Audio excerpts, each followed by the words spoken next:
Chalino Sanchez moved through Mexico in 1992 like a man already half turned into legend. He carried the dust of Culiacan in his boots and the weight of every corrido he had ever sung in his chest. That year felt different because the songs no longer belonged only to him but to the people who whispered his name in cantinas and trucks and border towns. He sang as if every performance might be the last. His voice was rough and defiant and honest. It was shaped by blood feuds and prison yards and migrant nights and a long memory of loss. As he traveled the roads, he remembered the boy he had been. He remembered crossing borders with nothing but stubborn pride. He remembered working fields and learning that survival required both silence and storytelling. In 1992 Mexico, his music had become a mirror. It reflected a country wrestling with violence and honor and survival.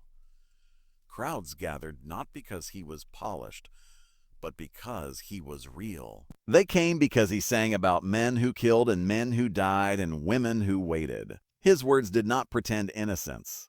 Every show felt charged. The air itself seemed to know something terrible and inevitable was approaching. Chalino sensed it too. He felt it not as fear, but as clarity. He understood that his path had always been narrow and sharp. He walked it anyway. He wore his cowboy hat like armor and his lyrics like confession. On stage, he stood firm, even when threats floated toward him like invisible knives. He sang louder. He chose defiance over retreat. When he looked into the faces of his audience, he saw himself reflected back. He saw migrants and laborers and outlaws and dreamers. They were bound by the same hard truths. Mexico in 1992 was changing fast. It was pulled between tradition and modernity. It was split between old codes and new ambitions. Chalino existed inside that fracture. He sang corridos that felt ancient and immediate at the same time. As the days past the road grew longer, the nights grew heavier, the rumors grew darker. He continued forward. He was driven by the belief that stories had to be told even if the teller paid the price. When he sang, he remembered his brother. He remembered injustice. He remembered promises made to himself in youth. Every lyric became an act of remembrance and resistance. The final stretch of that journey carried a strange calm. It was the calm of someone who had already accepted fate. Yet even in that calm, there was movement. There were buses rumbling through desert highways. There were cheap hotels filled with smoke and laughter and quiet tension. There were musicians tuning instruments while pretending not to notice the heaviness in the room. Chalino listened more than he spoke. He watched faces. He read silences. He understood that danger rarely announced itself loudly. It crept in through glances and pauses and warnings, half-spoken. Notes and warnings half-spoken. Still he performed. Still he told stories. He believed that truth sung plainly was stronger than fear kept hidden. Each corrido became a record of lives that would otherwise be erased. He sang for the dead and the living at the same time. He sang for those who had crossed lines they could never return from. He sang for those who were still deciding. In small towns, people replayed his tapes until the sound wore thin. In cities, his name traveled faster than he did. He became both man and myth while still breathing. That contradiction followed him everywhere. He could not escape it. He did not try. He accepted that some destinies burn fast and bright. He accepted that his voice had already outgrown his body. When the music finally faded into silence in 1992, Mexico, it did not end him. The story only deepened. It spread through cassette tapes and radios and memory. It passed from father to son and from friend to friend. Chelino Sanche became larger than a man. He became a symbol of raw truth sung without apology. He became a warning and a promise at the same time. He became a voice that still echoes from the dust of northern roads. Valentín Elizalde Valencia, remembered across Mexico as El Gallo de Oro, was born into a world where music was not merely entertainment but inheritance, destiny, and danger. From his earliest days in the small town of Guidinhuca, Sonora, sound shaped his identity, with corridos drifting through the air like living history and guitars resting against walls as naturally as family photographs. His childhood unfolded under the guidance of a father who taught him that songs were stories meant to outlive those who sang them. That lesson was made painfully real when that same father was violently killed, forcing Valentín to grow up quickly in a country where loss often arrives without there. This experience shaped him into a man whose voice carried raw emotion rather than technical perfection. His voice cracked and strained with honesty that resonated deeply with working-class audiences who recognized their own heartbreak, pride, and defiance in his lyrics. As he matured, Valentín moved between Mexico and the United States, absorbing borderland influences while remaining firmly rooted in regional Mexican tradition. When he launched his professional career in the late 1990s, success arrived swiftly, fueled by relentless touring, tireless dedication, and a rare ability to connect with live audiences who sought emotional truth rather than polished distance. His songs about love lost, loyalty tested, masculinity challenged, and enemies left unnamed became anthems heard in dance halls, bars, and family gatherings. By the early 2000s, he was established as one of the most recognizable voices in banda and corrido music. His rise unfolded alongside a darker transformation of Mexico itself. Organized crime expanded its reach, and violence seeped into daily life, particularly in northern border regions, where cities learned to listen closely to words, gestures, and songs, assigning meaning even where none was intended. In this climate, Valentín's music, especially confrontational songs like Mis Amigos, began to be interpreted not only as artistic expression, but as provocation. This placed him at the perilous intersection of fame and misinterpretation. Further, despite warnings from friends and industry insiders, Valentín continued performing wherever his fans gathered. He believed that backing down would mean betraying both his audience and himself. That conviction carried him to Reynosa, Tamaulipas on November 25, 2006, a city tense with unspoken rules and invisible boundaries. He took the stage as he always had, confident, energetic, and alive. He sang to a devoted crowd that raised voices and fists in shared emotional release. When the show ended and the lights dimmed, he left laughing and exhausted, unaware that the road ahead would be his last. Minutes later, his vehicle was ambushed in a calculated attack that shattered glass, metal, and futures. Valentín was killed at just 27 years old, sending shockwaves across Mexico. By morning, the nation awoke to disbelief and mourning. Radios replayed his songs endlessly. Fans gathered with candles and tears, and debates erupted over why it happened, who was responsible, and whether a song could truly cost a man his life. No explanation ever fully satisfied the questions left behind, allowing myth and memory to fill the silence. In death, Valentín Elizalde became more than a singer. He became a symbol of an era when music carried both power and peril, when artistic courage could be mistaken for defiance, and when fame offered no protection from violence. Even as years passed and new voices emerged, his legacy endured not only in albums and playlists, but in cultural consciousness. Today, when his songs still play from passing cars, late-night bars, or family celebrations, Valentín lives on as both a cautionary tale and a beloved icon. His voice refused to be quiet, and his final silence only amplified the echo of everything he sang. Sergio Vega Mendoza, widely known by his stage name Shaka, was a Mexican regional music singer whose life and career became closely intertwined with the cultural, social, and historical realities of northern Mexico.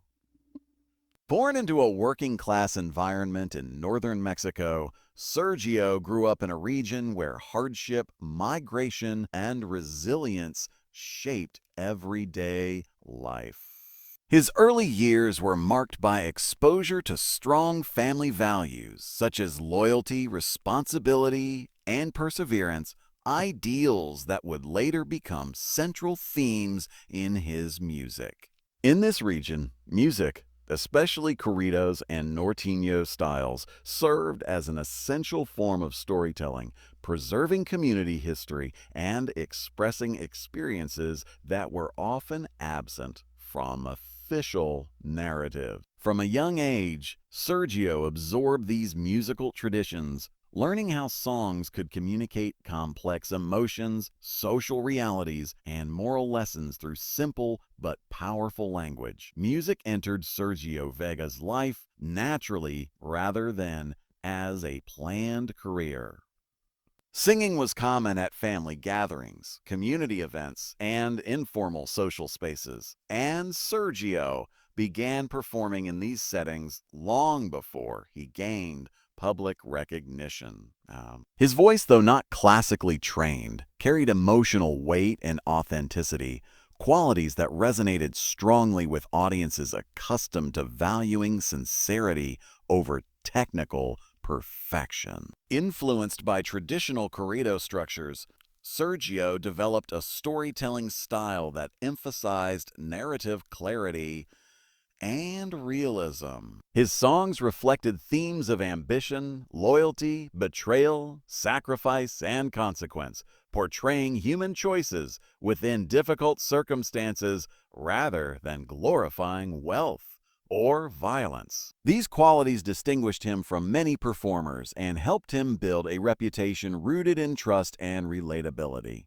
As he began performing more frequently, Sergio adopted the nickname El Shaka, a name that conveyed strength, confidence, and street credibility. This persona aligned with the expectations of corrido culture, where image and reputation play important roles, but it also reflected Sergio's genuine sense of identity.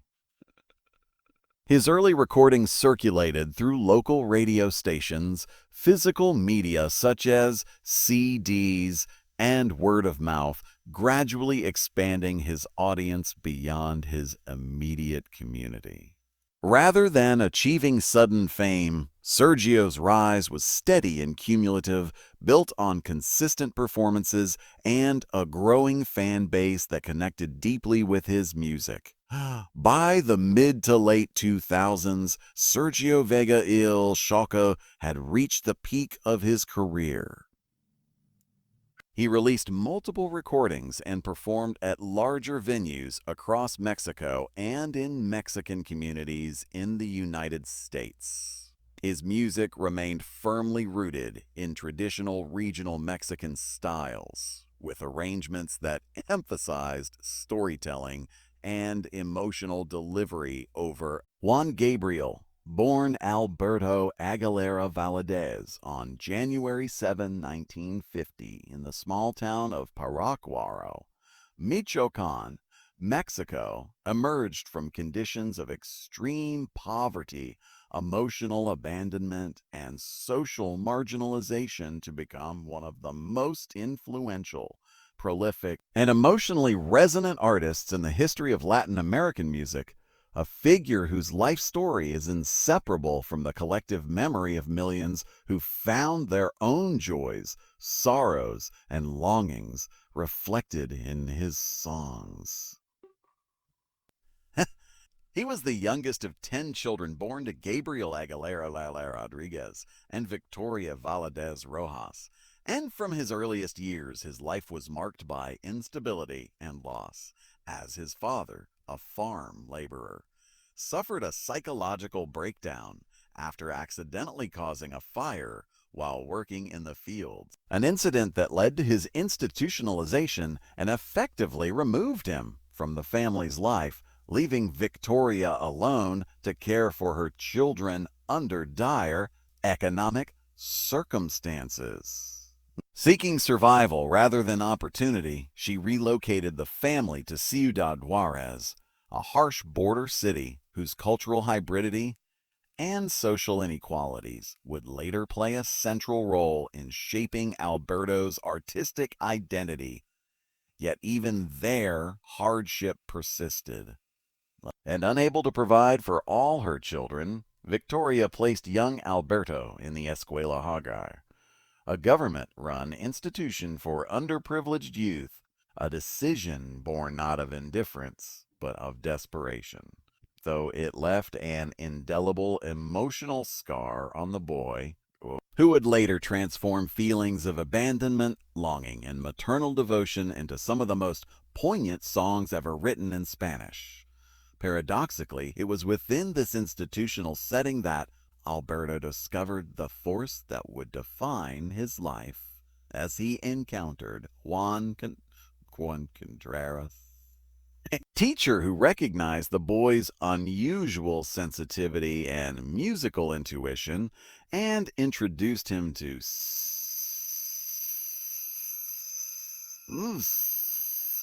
and basic musical theory, nurturing not only his talent but his sense of worth, becoming a surrogate father figure whose influence would be so profound that Alberto would later immortalize him in his stage name.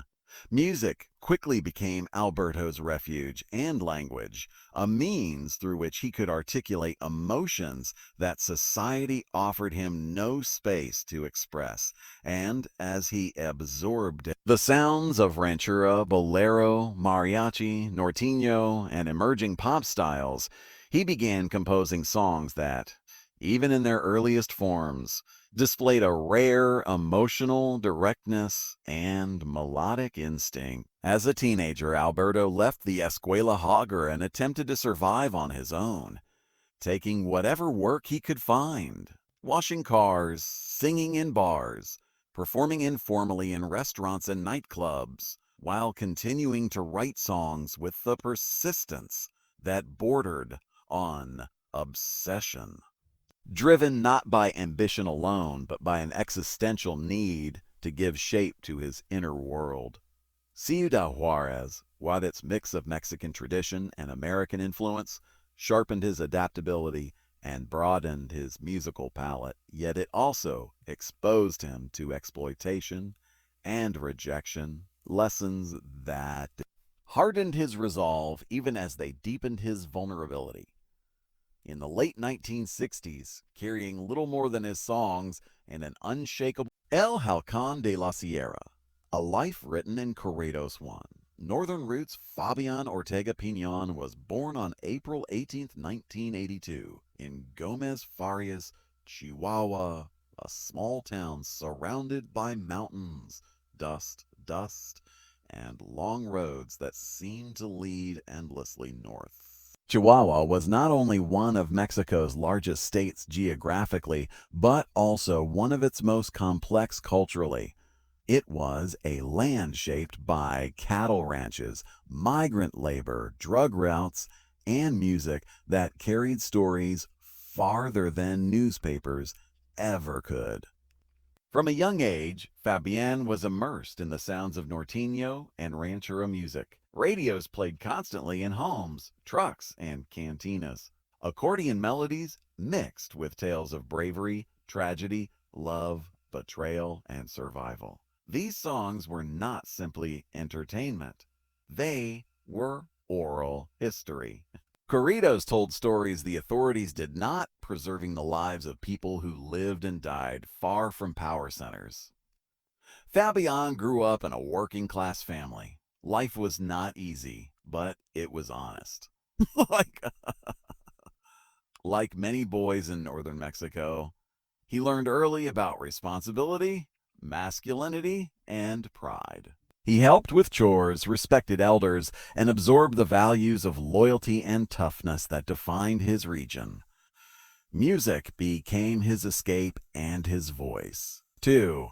The call of music. By his early teens, Fabian was already singing informally at family gatherings and local events. He did not have formal musical training, but his voice was strong, raw, and emotional. People noticed.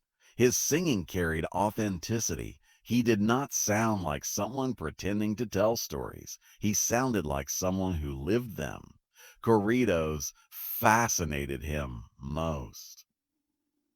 Unlike romantic ballads, corridos were bold and unapologetic. They spoke of men who lived fast and died young, of defiance against authority, and of survival in a brutal world. For Fabian, these songs reflected reality more than fantasy. As he grew older, he began writing lyrics of his own. Some were inspired by real people he knew, others by stories circulating through towns and highways. He adopted the stage name El Halcón de la Sierra, the Hawk of the Mountains. The name symbolized vigilance, freedom, and dominance over difficult terrain. Hawks see everything from above, just as corrido singers observe and narrate life from a distance. 3. Entering the music industry, breaking into the regional Mexican music industry was not easy.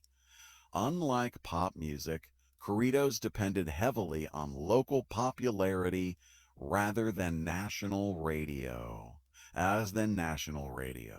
Fabian began recording independently, often with limited resources. Early albums were distributed in small shops, street markets, and border towns. His audience grew organically through word of mouth, pirated CD, and live